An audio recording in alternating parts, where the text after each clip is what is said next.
தமிழக அரசியலில் ஜனநாயகன் என அழைக்கப்படும் விஜய்க்கு சிபிஐ விசாரணை ஒரு மிகப்பெரிய அக்னி பரீட்சையாக அமைந்தது.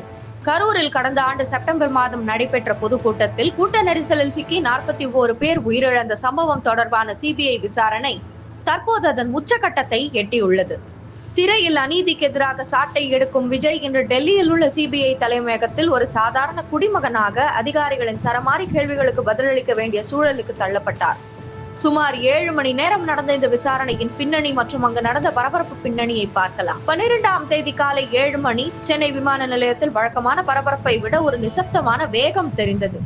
தமிழக வெற்றி கழக தலைவர் விஜய் ஒரு தனியார் விமானம் மூலம் டெல்லிக்கு புறப்பட்டார். அவருடன் கட்சியின் முக்கிய நிர்வாகிகளான ஆதவ் அர்ஜுனா மற்றும் சிடிஆர் நிர்மல்குமார் ஆகியோரும் உடன் சென்றனர்.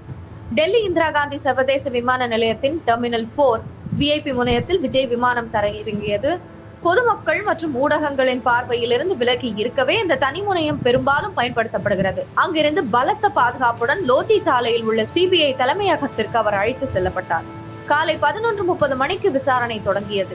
சிபிஐயின் உயர்மட்ட அதிகாரிகள் அடங்கிய குழு விஜயை ஒரு தனி அறையில் வைத்து விசாரிக்க தொடங்கியது. கரூர் கூட்ட நெரிசலுக்கு கட்சியின் நிர்வாக குறைபாடுதான் காரணமா அல்லது தெரிந்தே விதிகள் மீறப்பட்டதா என்பதே அதிகாரிகளின் பிரதான நோக்கமாக இருந்தது.